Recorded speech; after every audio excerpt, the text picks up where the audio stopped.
अस्सलाम वालेकुम दोस्तों, मैं हूं प्रवेश संधीला सोशल मीडिया टॉक शो के साथ। हमारे साथ मौजूद हैं आमिर इलियास राणा साहब और इस्लामाबाद में हैं और इस्लामाबाद की पूछते हैं ज़रा गरम-गरम खबरें क्या। अस्सलाम वालेकुम आमिर भाई।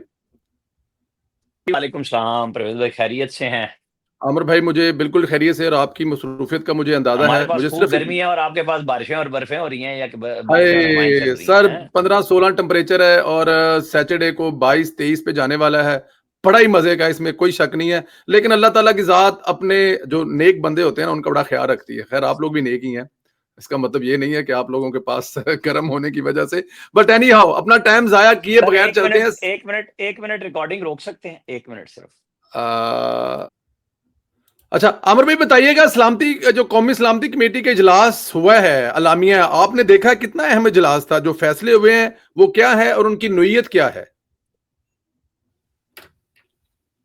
देखें, ज़ाहिर है पाकिस्तान का पॉलिसी साज़ इदारा है नेशनल सिक्योरिटी कमेटी, जिसमें मुसल्लह अफ़वाज के सरबराहान हैं, फिर वज़ीर दिफ़ा, वज़ीर ख़ारजा, उसके अंदर वज़ीर इत्तलात, वज़ीर दाख़िला, फिर तारिक फ़ातमी और मुशीर वज़ीर-ए-आज़म डॉक्टर तौकीर शाह, ये सारे इंटेलिजेंस चीफ मौजूद हैं। तो वो सारी चीज़ों की डेलिब्रेशन हुई, एक बड़ी लंबी-चौड़ी मीटिंग के बाद एक एलामिया आया जो बड़ा क्लियर कट है, कि अगर आप दरियाए सिंध का यानी सिंध तास मुआहिदा ख़त्म करते हैं, हेल्ड इन अबेयंस में डालते हैं, तो इसको और पानी का रुख मोड़ने की कोशिश करते हैं, तो ये एक जंग के मुतरादिफ होगा। तो हुँ। जंग का मतलब बड़ा सीधा-सीधा है, तो फिर तंग आमद व जंग आमद, फिर कुछ नहीं होता।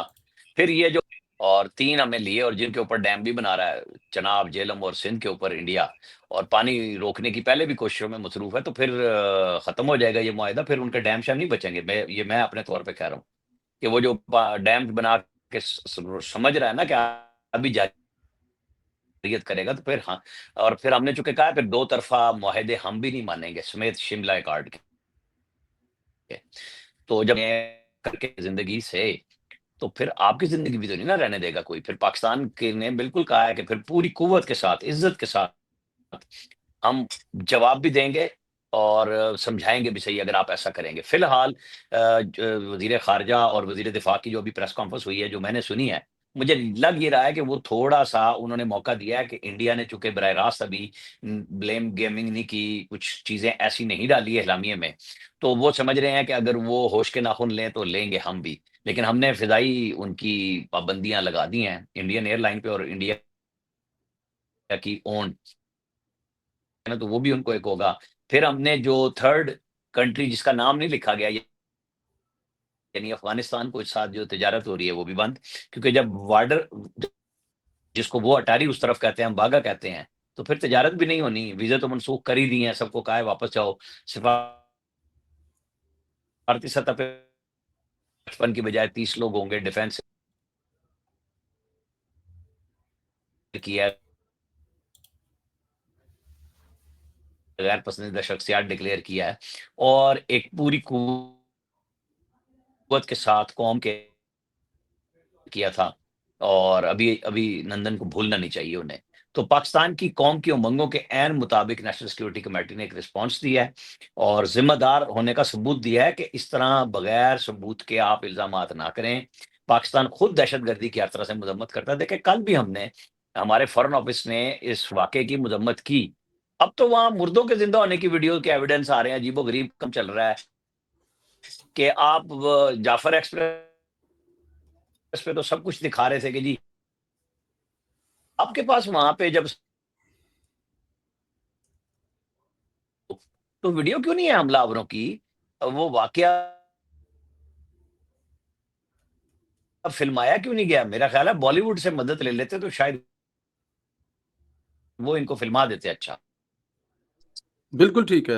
राणा साहब ज़रा ये बताइएगा कि सबसे बड़ा जो इसमें अहम चीज़ है वो सिंध तास जो माहिदा है पानी और ये जो सारा वाक़या है ये इसका कोई सर-पैर भी नहीं है जैसे आप बता रहे हैं। तो क्या ये पानी की लड़ाई तो नहीं है? असल कहीं ये तो नहीं था कि पानी रोक लें इनका? पानी रोकने के लिए सब कुछ किया हो?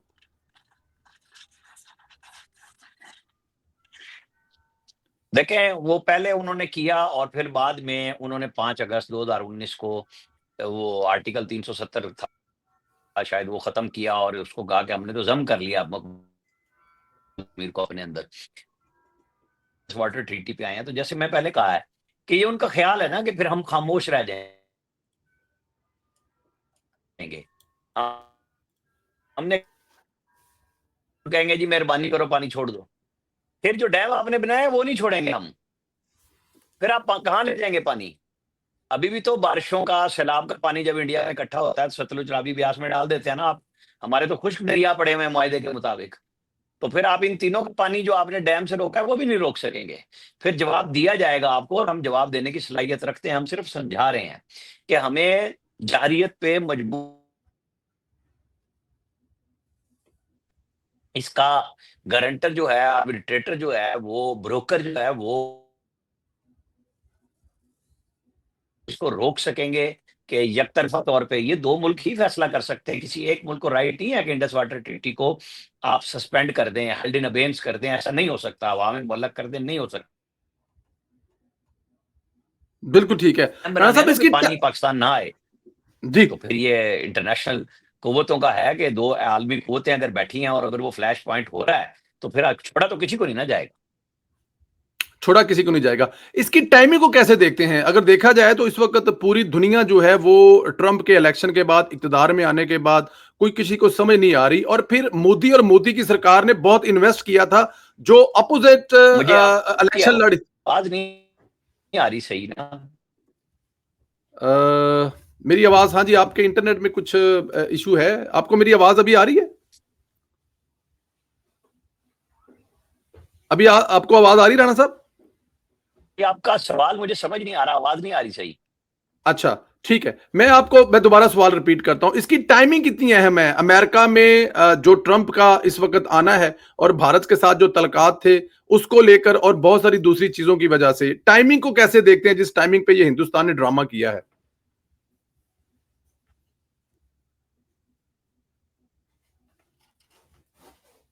जी, राणा साहब अभी अभी मुझे आवाज़ आ आपकी रही है? सवाल की समझ नहीं आई, आवाज़ नहीं आ रही थी। कोई नेट का इश्यू है? या मेरा ख़्याल है कोई नेट का इश्यू था कुछ, लेकिन अभी अभी मेरी अगर आवाज़ ठीक आ रही है तो मैं दोबारा सवाल करूँ ज़रा?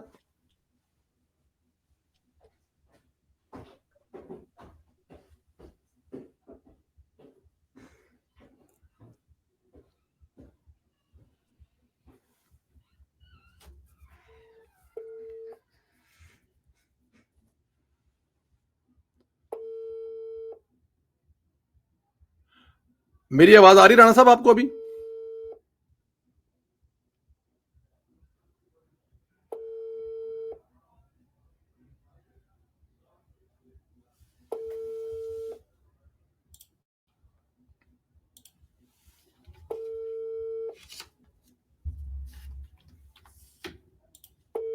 के बारे में क्या कहेंगे? आपको पता है कि जो ट्रंप है, ट्रंप के जो मुखालिफ उम्मीदवार थे, जो वो इंडियन जी? नसाद थी। राणा साहब मैं आपको व्हाट्सएप पे कॉल कर लेता हूँ, व्हाट्सएप आप पे कॉल ले लें, हम लोग वहां पे कर लेते हैं सवाल दोबारा 10 मिनट। दोहराएँ आप। सर आप व्हाट्सएप पे कॉल ले लें, मैं व्हाट्सएप पे आपको कॉल पे कर लेता हूँ, कोई बात नहीं है, व्हाट्सएप पे कॉल ले लें आप। पता नहीं, समझ नहीं आ रही अब। के वाइस प्रेसिडेंट जो है वहाँ मौजूद है उनके, और उनसे वो मिलते हैं और वहां से वो सऊदी अरब जाते हैं मैसेज ये करना कि देखिए अमरीकी नायब सदर हमारा मेहमान है और हम आपके दोस्त सऊदी अरब के मेहमान हैं, और एक वाकया हो गया और मैं वापस आ रहा हूँ। तो अब आप सिर्फ ये देख लें कि फर्क क्या है। वो दुनिया को मैसेज देना चाह रहे थे कि जी देखें पाकिस्तान ये कर रहा है, पाकिस्तान के क्यों करेगा इस तरह का काम? अगर वहां पे मुजाहिदीन ने भी कभी काम किया तो वो इंडियन फोर्सेस पे जाके काम किया है। ये स्याहों वाला तो बिल्कुल ही एक अजीबो गरीब काम कर दिया उन्होंने, कि दुनिया को दिखाने के लिए कि जी पाकिस्तान से पता नहीं क्या एक्सपोर्ट हो रहा है, पाकिस्तान क्या कर रहा है। तो अब उनको कुछ समझ नहीं आ रही है कि वो किसी चीज को बता सकें कि क्या करना है और क्या नहीं करना है उन्होंने। अब वो फंस गए हैं। पाकिस्तान ने तो बड़ी क्लैरिटी के साथ दुनिया को बता दिया है। हम इस वक्त इत्तेफाक से यूएन की सिक्योरिटी सलामती कौंसिल के मेंबर भी हैं, और हमने वहां पे भी जितने लोग हैं उनसे रब्ता किया है, अपने दोस्त ममालिक के साथ, बाकियों के साथ भी किया हुआ है, मजीद भी कर रहे हैं। लेकिन जैसे वजीर खारजा ने कहा कि हम अल्लाह के फजल से कैपेबल हैं कि हम अपना दिफा खुद कर सकते हैं। हाँ, दोस्तों का एतमाद में जरूर ले रहे हैं कि इंडिया क्या काम कर रहा है और उन्हें पता होना चाहिए। अब ट्रंप के साथ उन्होंने मोहब्बत समझ के कि हमने इलाके का चौधरी बनना है, बदमाश बनना है, कि हमने चाइना को रोकना है, पाकिस्तान को रोकना है, और इस चक्कर में उन्होंने पाकिस्तान के साथ न सिर्फ ये काम फॉल्स फ्लैग ऑपरेशन का किया, बल्कि चाइना के, आपको पता, स्टील के ऊपर भी उन्होंने ड्यूटी लगाई, और चाइना ने भी कहा था कि जो मुल्क अमेरिका के साथ मिलकर करेगा तो उसको हम अच्छे अंदाज से नहीं देखेंगे। तो इंडिया वाहिद मुल्क है जिसने चाइना के स्टील पे भी टैरिफ लगा दिया, बढ़ा दिया है। तो ये चीजें हैं कि वो सोच रहा है कि अमेरिका के साथ मिलके मैं इस खित्ते में कर लूंगा, क्योंकि उनको अभी बांग्लादेश वाली समझ नहीं आ रही, नेपाल में चाइना का असर रसूख होने समझ नहीं आ रहा, अफगानिस्तान से वो निकले हैं, वहां पे वो दोबारा एंटर होना चाहते हैं। तो उनसे इस किस्म की मिस एडवेंचर की तवक्को तो की जा सकती थी, लेकिन पाकिस्तान ने आज जो जवाब दिया है, अब इंडिया के ऊपर आएगा फर्दर के वो क्या करता है, क्योंकि उनकी तरफ से ड्रोन अटैक, कोई एयर स्ट्राइक पाकिस्तान में आजाद कश्मीर के अंदर करने का उनके प्लान नजर आ रहे हैं। हमारी मुसल्लह अफवाज बिल्कुल चौकस हैं, तीनों मुसल्लह अफवाज हर सतह पे चौकस हैं। हम वेट कर रहे हैं कि क्या करना है, कैसे करना है। वो इंडिया अगर कुछ करेगा, क्योंकि पाकिस्तान बहरहाल अपने दिफा में सब कुछ करने का इख्तियार रखता है, पाकिस्तान जारियत नहीं करता। अच्छा, एक बात बताइएगा जरा, ये जो आप लोगों का सॉफ्ट इमेज होता है, जैसे आप लोगों ने उनका वो जो अभिनंदन पकड़ा था और पकड़ने के 24 घंटे के बाद छोड़ दिया था, ये भी किसी हद तक कभी कभी बड़ा कहते हैं ना कि तुसी मतलब के तरह ढिले पै जाते हो, तो क्या इस दफा कोई ऐसा वाकया हो? और दूसरा, ख्वाजा आसफ साहब ने कहा कि उन्होंने वहां पर बलोचिस्तान में भी इनका एक वो जो कलबोश यादेव है उस तरह का एक बंदा पकड़ा हुआ है। इन तमाम चीजों को कैसे देखते हैं कि क्या इस दफा खुदा ना करे कुछ चीज होती तो कुछ थोड़ा सा तगड़ा नहीं आगे से रिएक्शन जाना चाहिए सर?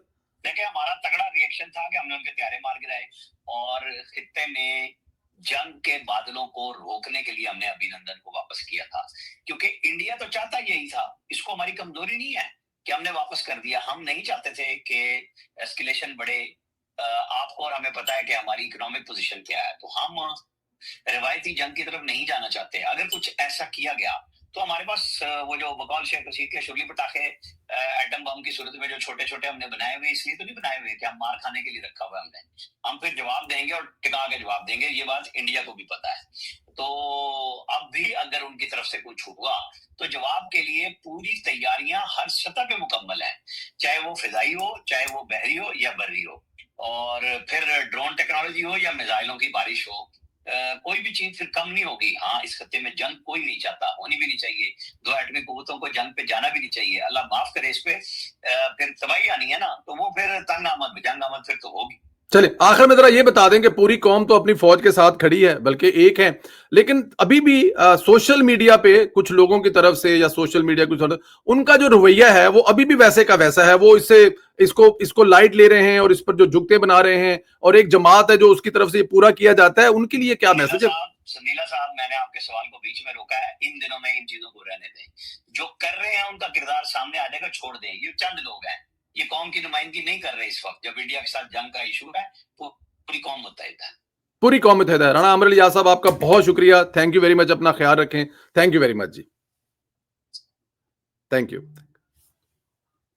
जी। राणा अमर इलियास साहब का आपने मौक़िफ़ जो है वो सुन लिया है। वो कह रहे हैं कि जी इससे कोई फ़र्क नहीं पड़ता, कि पूरी कौम जो है मुत्तहिद है। ये जो कर रहे हैं इनका भी जो किरदार है वो सामने आ जाएगा, और मेरे ख्याल में ये बात भी ठीक है। ये इनका जो किरदार है वो सामने आना भी चाहिए, और मेरे ख्याल में ये जो करते हैं ऐसा करना भी नहीं चाहिए। लेकिन पूरी कौम मुत्तहिद है, और पाकिस्तान जो इस दफ़ा जवाब देगा वो बड़ा तगड़ा जवाब होगा, और ऐसा जवाब होगा कि हिंदुस्तान जो है वो इसको नहीं भूलेगा। उसकी रीज़न ये है कि हमने हर दफ़ा लिहाज़ किया है। हमने अपने हमसाये होने का जो है ना, वो जिसे कहते हैं कि एक हक अदा किया है, एक अच्छे हमसाये होने का। लेकिन इसका मतलब हमेशा हिंदुस्तान ने जो लिया है वो सब आपके सामने है। लेकिन इस दफ़ा ऐसा कुछ नहीं होगा। राणा अमर इलियास साहब ने ये भी कहा है कि ये जो उन्होंने ये जो दरियाओं पर हमारे दरिया जो हैं वो मुआहदे के मुताबिक खुश्क पड़े हैं, और हमने कभी हिंदुस्तान से कोई मुतालबा नहीं किया। लेकिन अगर वो कुछ ऐसा करेगा तो फिर वो जो दरियाओं पे डैम बने हुए हैं उन डैम को भी नहीं बने देना रह जाएगा। फिर पानी सारे का सारा इधर आ जाए, अगर आपने लड़ाई इस नहर पे ले जानी चाहिए। और मोदी वाले मामले भी उन्होंने बताया कि मोदी वाले मामले पे भी जो हिंदुस्तान का जो ख्वाब था, जो ख्याल था, उन्होंने जो किया है कि उनको लग अब ज़ाहिर है आपने वहाँ पर एक वो जो कमीला साहिबा थी उनकी जो आपने बहुत ज़्यादा कैंपेन चलाई है, उनके लिए आपने बहुत ज़्यादा लॉबिंग की है, वो आपको भुगतनी तो पड़ी करेगी। बहुत सारी दूसरी भी चीज़ें इंशाअल्लाह ताला कल वाले वीलॉग में फिर आपके साथ हाज़िर होंगे। इजाज़त दें, ख्याल रखें। खुदा